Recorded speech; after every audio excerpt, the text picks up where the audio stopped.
Hello students, welcome to Sadhguru Institute. Here in this video, we are going to learn what is M-Commerce. Lesson 5, Chapter 5, Introduction to M-Commerce. In this chapter, we are going to understand what is M-Commerce, what is the use of M-Commerce, application of M-Commerce, limitation and many. तो यहाँ पे this year 2020-2021 में थोड़े जो topics हैं आपके वो reduce किए हुए हैं ड्यू टू कोविड। ये पेंडेमिक की वजह से 30% आपका सिलेबस जो है रिड्यूस्ड हो गया है। तो यहाँ पे हमें पर्टिकुलर थोड़े ही टॉपिक्स हैं जो लर्न करने हैं और थोड़े टॉपिक्स हैं जो हमें नहीं करने हैं। अगर आपको वो टॉपिक भी करने हैं क्योंकि वो उसमें से आपको एमसीक्यू नहीं पूछने वाले, जो रिड्यूस सिलेबस है दिस ईयर उसमें से आपको टॉपिक नहीं पूछेंगे, एमसीक्यू नहीं पूछेंगे, लेकिन फिर भी आपको नॉलेज के लिए आपको सीखना है तो आप मुझे कांटेक्ट कर सकते हैं, right. So let's start with our chapter 5, introduction to M commerce. Now everyone know what is commerce, right. आप सबको पता है कि कॉमर्स दैट मीन पैसे की जो लेन देन होती है, जहाँ पे भी पैसे या सर्विस की कोई लेन देन होती है उसे हम कॉमर्स कहते हैं, राइट। तो ई कॉमर्स हमने पढ़ा। ई कॉमर्स कॉमर्स मतलब इलेक्ट्रॉनिक कॉमर्स, मतलब इंटरनेट का यूज करके हम जो ये पूरा पैसे की लेन देन सर्विस ये सब करते थे, राइट। वैसे ही ये है एम कॉमर्स। एम कॉमर्स मतलब mobile commerce, right. M commerce stands for mobile commerce. Simply आपको एक याद रखना है, कॉमर्स मतलब पैसे की जो लेन देन होती है, सर्विस की जो लेन देन होती है उसे हम कॉमर्स बोलते हैं। और ये पूरा ऑनलाइन करते हैं through electronic, through using electronic, through mobile phone, right. So mobile M commerce में ई कॉमर्स तो होता ही होता है, एम कॉमर्स भी होते हैं, तीन होता है, E commerce, M commerce and L commerce. L commerce मतलब लोकेशन, बाद में भी आएगा आपको। So mobile commerce is known as M commerce, right. It refers to buying and selling of goods or service through the use of internet-enabled wireless device such as mobile phones, smartphone, PDAs, tablets, laptop, right? यहाँ पे मैंने जैसे बताया कि selling, purchasing, buying, ये सब मतलब जहाँ पे भी ट्रांजैक्शन होता है, जहाँ पे भी मनी आप्ले होती है, जहाँ पे भी सर्विस की लेन देन होती है उसे हम एम कॉमर्स कॉमर्स बोलते हैं। और एम कॉमर्स मतलब we are using mobile phone, that means wireless devices. Wireless devices का एडवांटेज क्या होता है, हमें कंप्यूटर या लैपटॉप, कंप्यूटर के सामने एक चेयर पे स्टिक होना नहीं पड़ता है, राइट। हम कहीं पे भी है तो हम कोई भी काम कर सकते हैं, कोई भी ट्रांजेक्शन कर सकते हैं। अगर हमें टिकट बुक करवानी है तो मुझे कहीं पे स्टिक होने की जरूरत नहीं है, मैं कहीं पे भी जहाँ पे भी मैं बैठी हूँ इंस्टेंटली वहां से करवा सकती हूँ, क्योंकि phone is a wireless device, right, smartphone, tablet. So this is a m-commerce. M-commerce provide the user with the advantage of flexibility and ubiquity. जैसे मैंने बताया कि बहुत फ्लेक्सिबल है, कैसे कि कहीं पे भी आप बैठ के कुछ भी ट्रांजेक्शन कर सकते हो, कुछ भी बुकिंग कर सकते हो, कुछ भी सेल कर सकते हो, कुछ भी परचेस कर सकते हो, कोई सर्विस ले सकते हो, राइट, सर्विस दे सकते हो। By using the mobile phone, customer can conduct business transactions without being fixed at a computer, जैसे मैंने बताया। These devices are carried by the user wherever he or she is go, making it possible to access the internet from any place। मैंने जैसे बताया कि कोई भी जगह से आप उसे एक्सेस कर सकते हो। It's allow a real-time transaction while on the move. As the popularity of the smartphones and tablets is increasing day by day, more users are moving toward to the M commerce, right. जैसे ही smartphone आ रहे हैं, tablets, तो सभी M commerce का ज्यादा से ज्यादा यूज कर रहे हैं, दैट वी ऑल नो। तो यहाँ पे एम कॉमर्स के एग्जाम्पल्स दिए हुए हैं, यहाँ पे आप देख सकते हो, देखो। Purchasing airline tickets, purchasing movie tickets, restaurant booking and reservation, hotel booking and reservation, stock market analysis, ये सारे क्या हो गए आपके एम कॉमर्स के एग्जाम्पल्स है कि आप एयरलाइन की टिकट्स बुक करवा सकते हो, परचेज कर सकते हो, मूवी के टिकट्स, रेस्टोरेंट में बुकिंग करवा सकते हो, रिजर्वेशन करवा सकते हो, होटल में करवा सकते हो बुकिंग, स्टॉक मार्केट एनालिसिस के लिए भी आप एम कॉमर्स का यूज करते हो, राइट।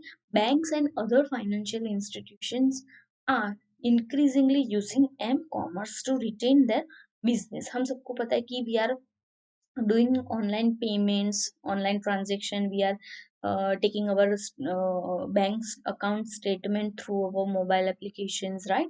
तो ये सब हम कर सकते हैं through m-commerce। They allow their customer to access account balance, stock codes, make transaction via mobile phones। जैसे मैंने बोला, उसे हम क्या कहते हैं, मोबाइल बैंकिंग, क्या कहते हैं, मोबाइल बैंकिंग या एम बैंकिंग कहते हैं, right. So this the web designing and development companies have the also optimized the website such that it can be viewed correctly on a mobile devices. ये जो आपका bank का transaction और ये वगैरह सारा होता है, वो आपको एग्जैक्टली वैसे ही शो करता है जैसे आप बैंक में फिजिकली जाओगे, चेक करोगे, राइट, सेम ही होता है। सो some of the advantage of m-commerce is here.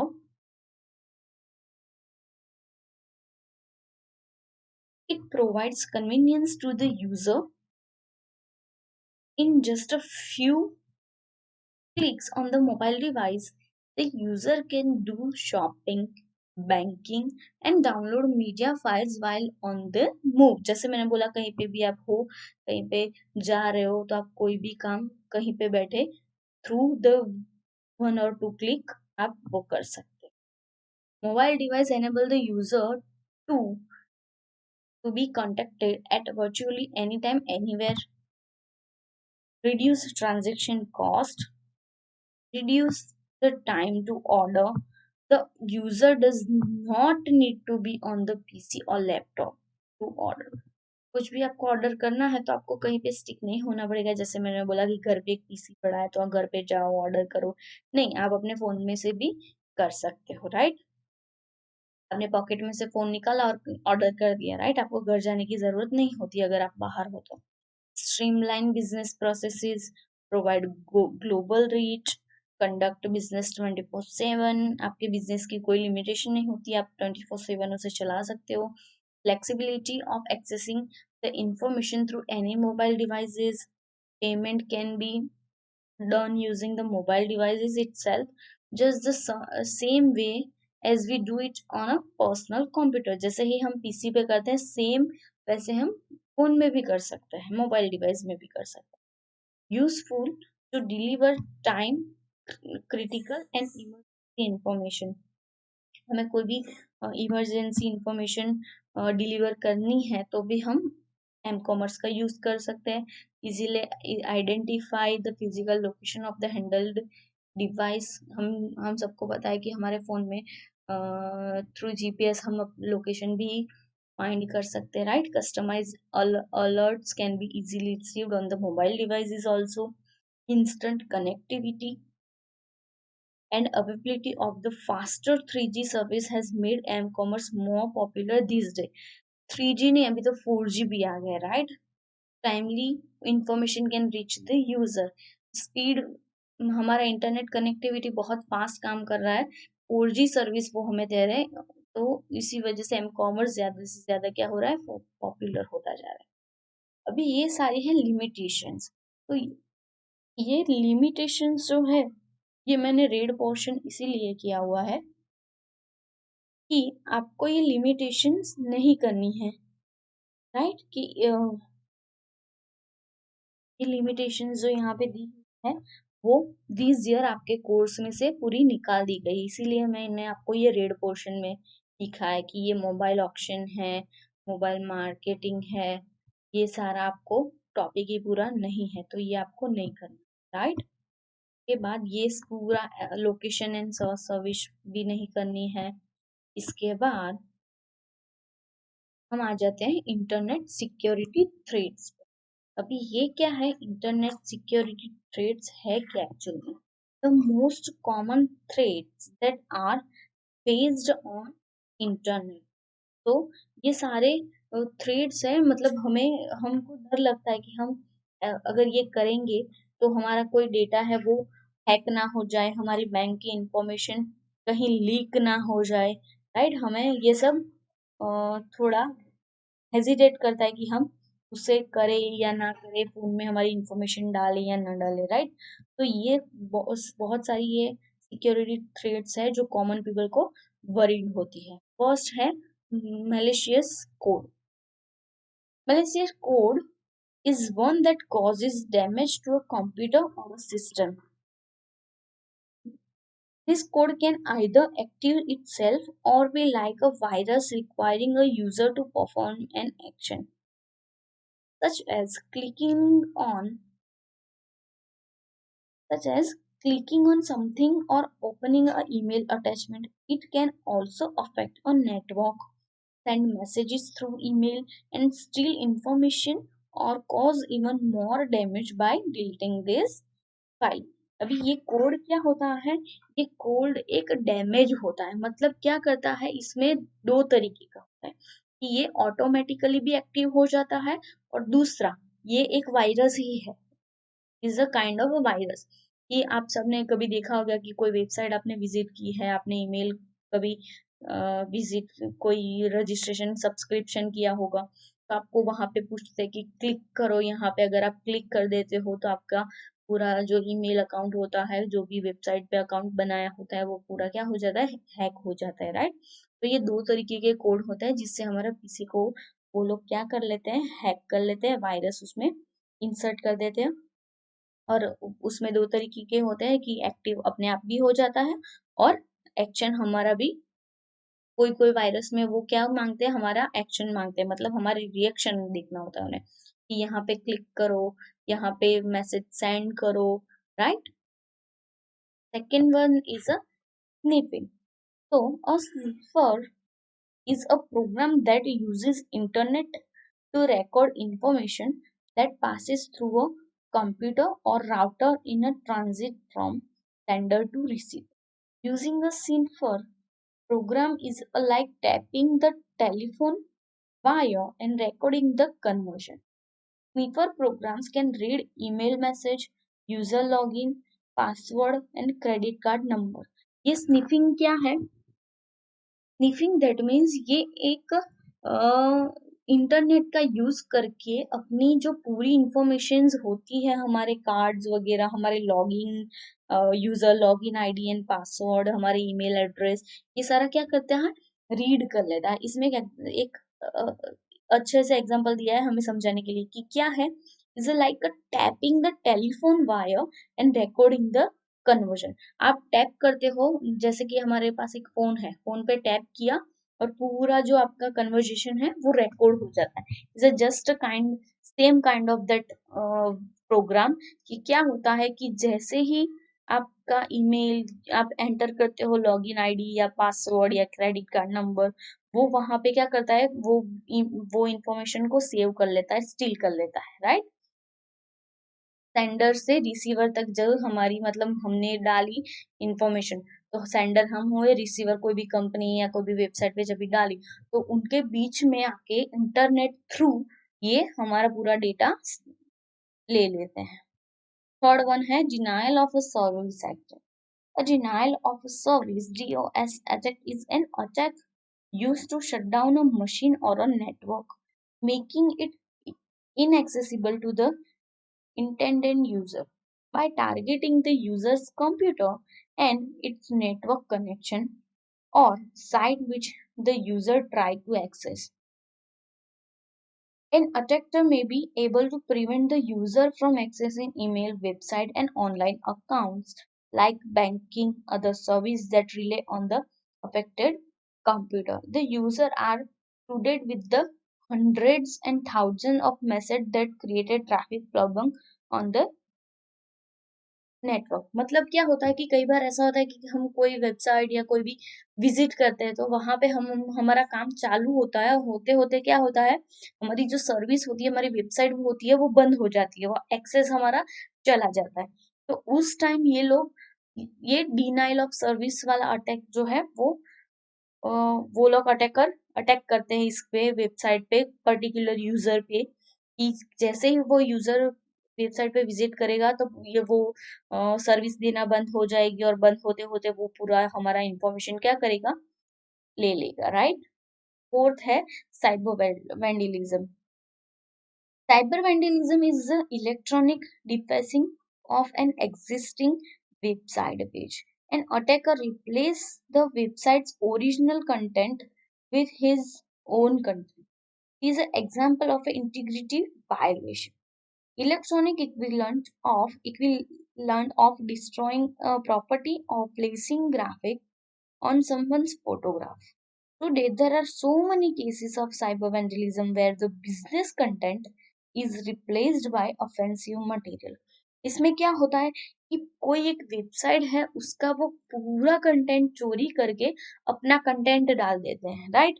मतलब कोई एक वेबसाइट है, एजुकेशन वेबसाइट, तो उसमें पूरा एजुकेशन डिटेल्स होगी, वो स्टील करके क्या करेगा, वो चोरी करके वो हटा देगा और अपना जो कंटेंट है, एंटरटेनमेंट वेबसाइट वाला है, कोई भी वेबसाइट का कंटेंट उसमें डाल देगा। मोस्टली ये साइबर वेंडलिज्म बहुत से होता है हमारे करंट सिनारियो में। सो फिफ्थ है spoofing. Spoofing is a pretending to be someone you are not, or representing a website as an authentic when it is actually a fake. It is a technique where the attacker tries to assume the identity of another person or system for transacting with victims. For example, an attacker can create a fake website www.gs1.com.in and substitute his IP address for the real website IP address. All the user visiting to the real site will then be redirected to the fake website. Spoofing exactly है क्या, कि वो pretend करता है कि that is a real website, but वो क्या होता है कि वो वेबसाइट पे जब आप क्लिक करते हो तो वो वहां पे आईपी एड्रेस चेंज करके उनका डाल देते हैं। तो क्या होगा कि जब भी आप वो वेबसाइट पे विजिट करोगे तो वो आपको दूसरी वेबसाइट पे रीडायरेक्ट कर देगा, लेकिन आपको क्या लगेगा कि ये वेबसाइट, लाइक मैं एग्जांपल देती हूँ, यहाँ पे कोई गवर्नमेंट वेबसाइट है, आप वो वेबसाइट पे जा रहे हो, तो आपको ऐसा लगता है कि ये गुजरात बोर्ड की या कोई भी सीबीएसई एनसीईआरटी कोर्स की ये वेबसाइट है, वहां पे आप जा रहे हो, लेकिन एक्चुअल में क्या होती है, दूसरे स्टेट वालों ने रीडायरेक्ट कर दिया तो आप वहां पे चले जाओगे, राइट। ऐसा होता नहीं है अभी, लेकिन बहुत सारी जो जिसमें जो वेबसाइट में सिक्योरिटी की बहुत कम होती है, वहां पे ये मोस्टली होता है। तो ये थे थ्रेड्स, राइट। ये क्या थे, इंटरनेट सिक्योरिटी थ्रेड्स। इसमें कौन से थे, malicious code, second sniffing, third denial of service, fourth cyber vandalism, fifth spoofing, right. Now then after security measures. अबे सिक्योरिटी मेजर्स के अंदर फर्स्ट है antivirus software. To prevent the various security threats, many security measures are taken. Let's discuss some of them, right? तो ये जो threads हमने ऊपर पढ़े, वो सारे थ्रेड्स को हम कैसे ओवरकम कर सकते हैं, उसके लिए थोड़े बहुत सिक्योरिटी मेजर्स हैं जो हमें लर्न करने हैं। फर्स्ट है एंटीवायरस सॉफ्टवेयर। ये हम सबको पता होता है, जो भी लैपटॉप या पीसी यूज करता होता है, कि हम हमारे लैपटॉप या पीसी में एक एंटीवायरस सॉफ्टवेयर रखती है। वो क्या करता है कि हमारे पूरे पीसी को स्कैन करता है, वायरस को फाइंड करता है, अगर होता है तो उसे रिमूव कर देता है। सेम वैसे ही जब आप कोई भी डिवाइस कनेक्ट करते हो, कोई भी पेन ड्राइव आप कनेक्ट करते हो पीसी में, तो क्या होता है, फर्स्ट वो पूरी पेन ड्राइव को स्कैन करता है, देखता है कि वहां पे वायरस है, अगर है तो उसे रिमूव करेगा और फिर वो डेटा एक्सेस होगा, right? So, antivirus software is a computer program that detects, prevents, and take action to remove the malicious code like virus, worms, and Trojan horses from the infected system. जैसे मैंने बोला, right? To protect your computer, you need good antivirus software. A system without antivirus software can easily be targeted by malicious code within a short span of a time on the internet. अगर आप ये नहीं use करते हो तो easily आपका PC target हो सकता है. The problem and damage that are caused by infection can be extremely worried. तो इससे होता क्या है, अगर अगर आपकी फाइल, अगर आपके कंप्यूटर में कोई भी वायरस अगर इंसर्ट हो गया, वॉर्म या ट्रोजन हॉर्स कुछ भी आ गया, तो आपकी पूरी फाइल डिलीट हो जाएगी, आपका पूरा पीसी फॉर्मेट हो जाएगा, राइट? आपकी जो इम्पोर्टेंट फाइल होगी, प्रोग्राम्स होंगे, वो सारे चले जाएंगे, right? The most common way a system is attack is through infected attachment to email, right? This attachment can be in the form of picture, video, sound clip, or any other type of file that can be attached to email. You can find a large range of antivirus software in the market. Antivirus software is a critical to be installed and kept updated regularly on computer. आप सबको बहुत अच्छे से पता है कि बहुत सारे मार्केट में अभी एंटीवायरस सॉफ्टवेयर चल रहे हैं, राइट? सेकंड हमारा सिक्योरिटी मेजर है firewall. So, the most commonly used network protection barrier between the company's network and outside world is firewall. Firewall is a device placed between the network and the internet to monitor and control the traffic between network and the internet to monitor and control the traffic between the company's local network and outside the world, right? यहाँ पे firewall होता क्या है, आपने लैन van सुना होगा, local area network, wide area network, ये सुना होगा, राइट? तो इन दोनों के बीच में लोकल एरिया नेटवर्क और वाइड एरिया नेटवर्क, WAN, इनके बीच में एक फायर वॉल होती है. अभी ये फायरवॉल क्या है, तो ये फायरवॉल एक नेटवर्क प्रोटेक्शन है, राइट? क्या है? एक बैरियर है, नेटवर्क प्रोटेक्शन है. वो क्या करता है कि इंटरनेट के थ्रू जो भी हमारा जो भी कोड या वायरस इंसर्ट होता है, उसे प्रिवेंट करता है, उसे रोकता है, right? The primary goal of a firewall is keep intruders away from companies' e-commerce infrastructure. A firewall protect the local network against the following, कि कहाँ कहाँ ये यूज करता है, right? Email services that sometimes create a problem. कहीं पे ऐसा होता है कि ईमेल सर्विस में प्रॉब्लम आता है, तो वहां पे फायरवॉल यूज होता है. फिर undesirable material like photos, videos entering into a local network. हमारा जो लोकल नेटवर्क होता है, वहां पे भी जो फोटोज या इमेज एंटर होती है, वहां पे भी ये प्रिवेंशन का काम करता है firewall. Unauthorised person gaining access to local network. हमारे लोकल नेटवर्क में जहाँ पे 2-3 पीसी या 10 पीसी एक रूफ के नीचे कनेक्टेड होते हैं, उसे लोकल नेटवर्क बोलते हैं. और वहां पे कोई अनऑथोराइज पर्सन होता है जो एक्सेस गेन करना चाहता है, ट्राई करता है, तो उसे ये प्रिवेंट करता है फायरवॉल. अनऑथोराइज डेटा और information living the companies data, same block the traffic from outside world to the local network. Outside, जो भी आउटसाइड का ट्रैफिक है उसे ब्लॉक कर देता है, उसे लोकल नेटवर्क को हार्म नहीं करने देता. Protect from any type of network area.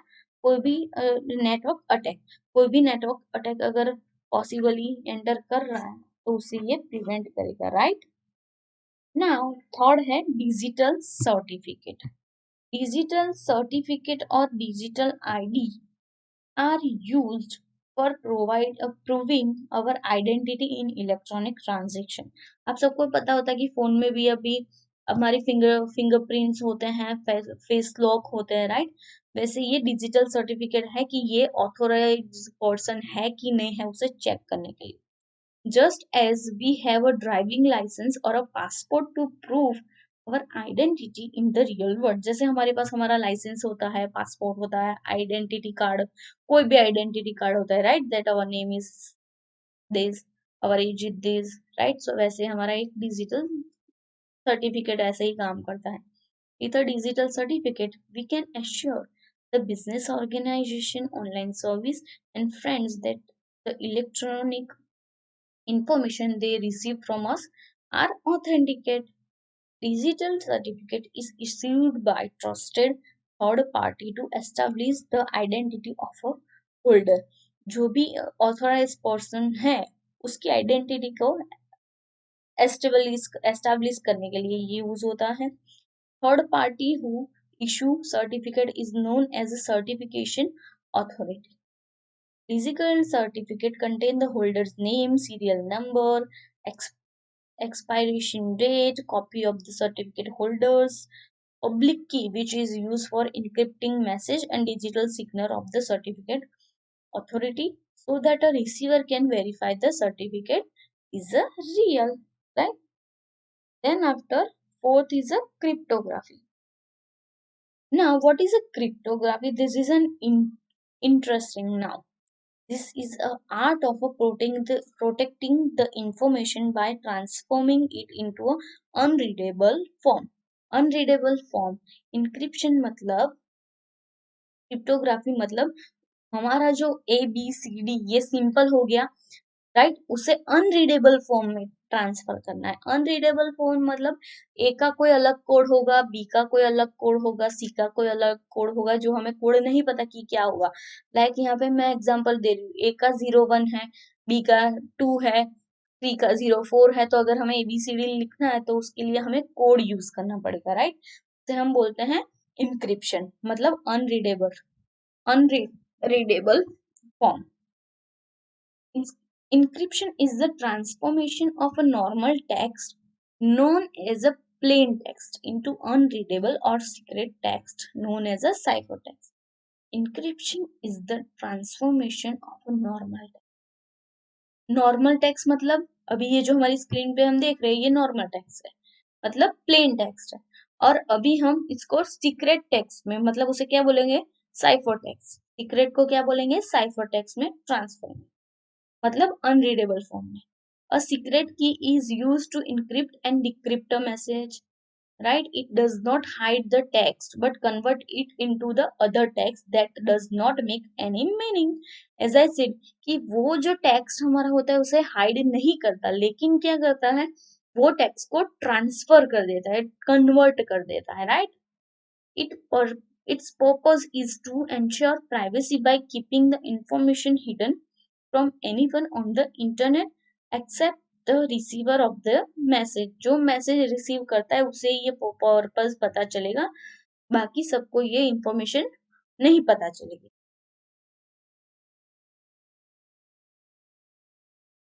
There are number of algorithms available in the market today। तो यहाँ पे आपको दिखाया है कि एस के लिए टी यूज होता है, ये प्लेन टेक्स्ट है यहाँ पे, राइट। और नीचे उसका साइफर टेक्स्ट इनक्रिप्ट करके कैसा बनेगा, तो एस की जगह क्या आएगा टी, ए की जगह क्या यूज होगा बी, एम की जगह क्या यूज होगा एन, आर की जगह क्या यूज होगा एस। ऐसे ये प्लेन टेक्स्ट और साइफर टेक्स्ट आपको दिखा है कि ये प्लेन टेक्स्ट है तो उसका साइफर टेक्स्ट ये, राइट। देन आफ्टर फिफ्थ है secret socket layer.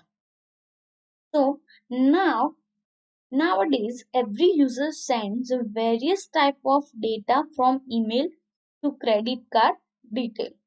The user want this data to be protected when in a transit over the public network। हम सबको पता है कि हम बहुत सारी इंफॉर्मेशन ऑनलाइन शेयर करते हैं, वेबसाइट पे डालते हैं, शेयर कर दे रहा है। तो अभी ये जो सारी है वो हमारी प्रोटेक्ट हो, राइट? इसके लिए हम SSL यूज करते हैं, and SSL stand for secure socket layer. Now, during the e-commerce transaction, all the information is exchanged in the secure manner using SSL by encrypting all the messages. Encrypt कर देते हैं e-commerce transaction में, जैसे मैंने बताया अभी कि encryption क्या है. It also provides the authentication of merchant or shopper using a digital certificate, so the customer know that they are communicating with the valid owner. SSL क्या करता है कि उसको ये डिजिटल सर्टिफिकेट को यूज करता है, जैसे पता चलता है कि ये ऑथेंटिकेशन कंप्लीट है, ऑथेंटिकेट पर्सन है, राइट? ये वैलिड ओनर है। To identify whether a site is secure और secure logo is present on the screen. Secure आपकी वेबसाइट पे, अगर आपकी वेबसाइट सिक्योर होगी, SSL आपने लिया होगा, तो वहां पे सिक्योर वाला लोगो प्रेजेंट होगा। आप देखना अपनी वेबसाइट के URL की साइड में सिक्योर नॉट सिक्योर होगा लिखा हुआ। On a click you can get the owner information, validity and certificate, right? The other indication of the security is that whenever connection is made to the secured site, it address start from HTTPS। अभी हमें पता चलेगा, कैसे चलेगा कि हमारी website secure है? तो ये इंडिकेशन है जो यहाँ पे दिखाई देगा कि HTTPS है, दैट मीन्स हमारा वेबसाइट क्या है? सिक्योर है। अगर ओनली HTTP है, S नहीं है, तो ये हमारा सिक्योर नहीं है, मतलब not secure. HTTPS that means secure. के बाद है it provide opportunity to improve the business process. However, just as any new business has some issue and risk, so does e-commerce and m-commerce. So both of these pose many legal challenges as it is the activity performed on a global internet without observing national boundaries. So every nation has their own rules and regulation, right? The legal framework is necessary to resolve these issues. Many countries have already established their legal framework for e-commerce as well. Indian government has also established the IT laws under the IT Act. We all know that. If it is a misused, responsible party can be punished. As simple as that. Companies make online business are getting legal support in case of misuse or their logos or any copyright material like digital content, right? Now ये था हमारा security measures. उसके बाद है legal issue in E commerce and M commerce. So e-commerce as well as m-commerce present a world of opportunity for doing business. As we all know that there are many opportunities to doing business with e-commerce and commerce, right? So the intellectual property includes book, softwares, music, video, copyrights, trademark, and web pages. So let's discuss some of issue related them. First is a copyright. So copyright provide author with a tool to protect his original work from being used or taken by other without permission। मतलब copyright क्या है? अगर एक website है, अपनी website है, अगर वो ही कंटेंट कोई दूसरा विदाउट परमिशन यूज कर रहा है, तो वो कॉपीराइट उसके पास नहीं है, विदाउट परमिशन वो यूज नहीं कर सकता आपका कंटेंट। इट इज अ मतलब एक वेबसाइट है तो उसका कंटेंट वो ही यूज करता है, उसकी अथॉरिटी उसके पास ही है। अगर दूसरी कोई वेबसाइट उसे यूज करती है विदाउट परमिशन, तो ये एक साइबर क्राइम हो जाता है, right? It is applicable to book, software program, and article as well.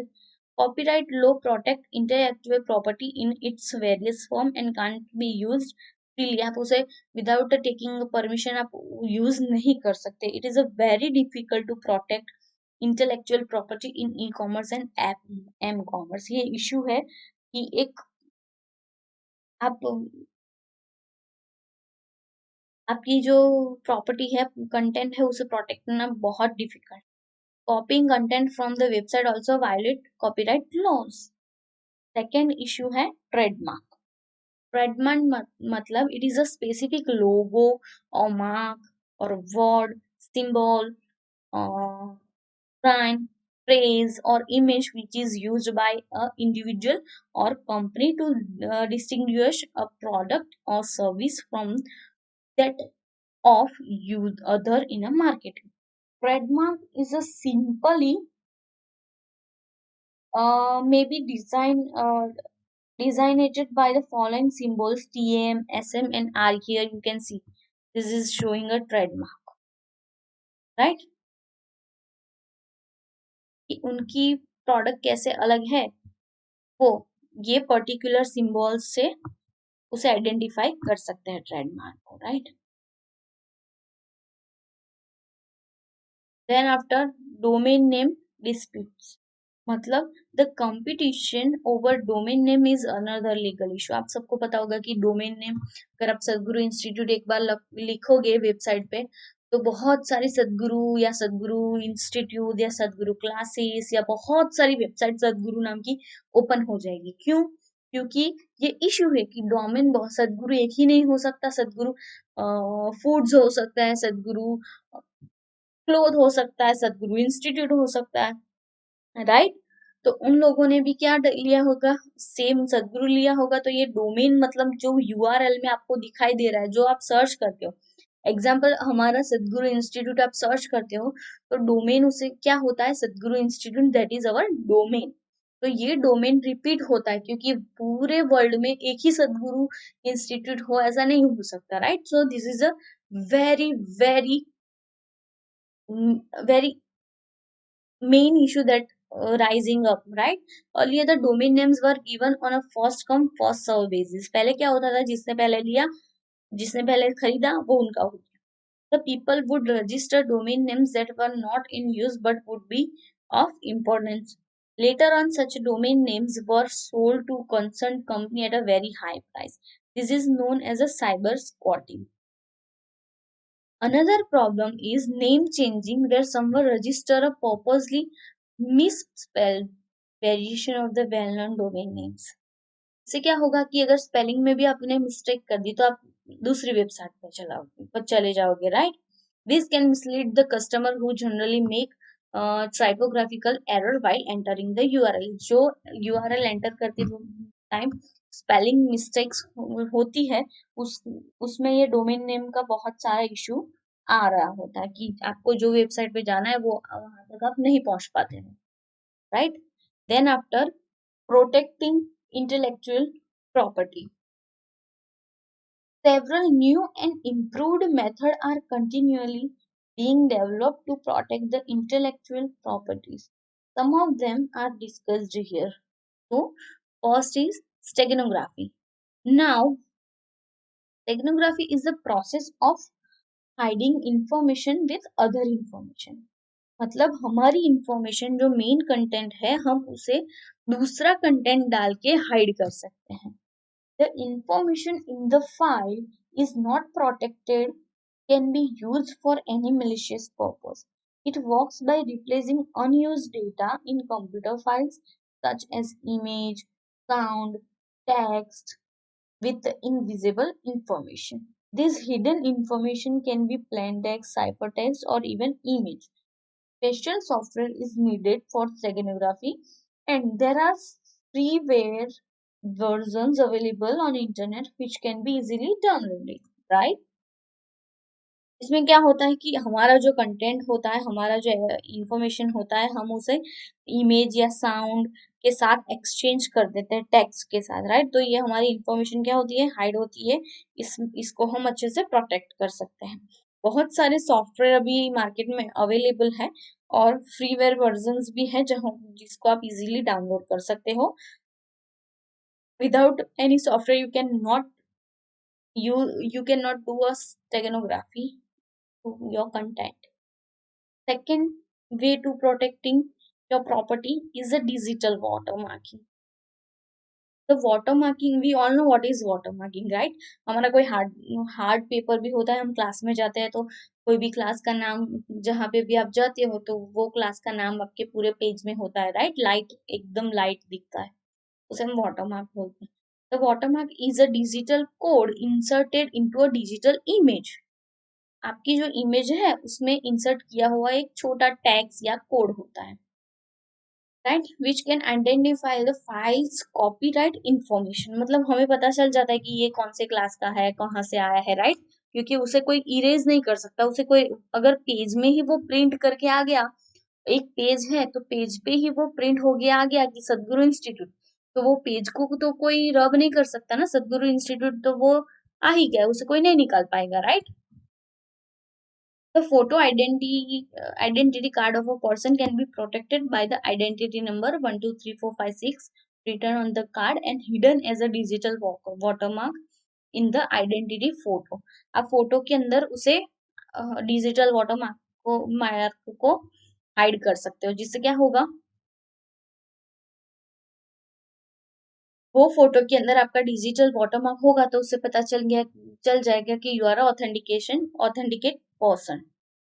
By using digital watermark, the name can also be hidden in the passport photo. Photo के अंदर आपका name और सिग्नेचर दोनों hide हो जाता है।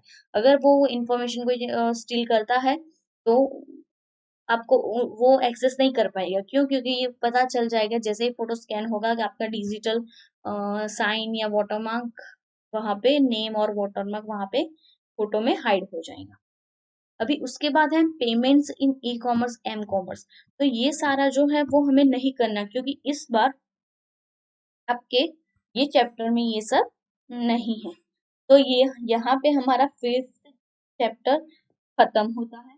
इसके बाद नेक्स्ट वीडियो में हम चैप्टर नंबर 6 स्टार्ट करेंगे। तब तक ये वीडियो में अगर कुछ भी नहीं समझ आया, कुछ नहीं पता चल रहा, तो आप मुझे कांटेक्ट कर सकते हैं। Till then have a safe day.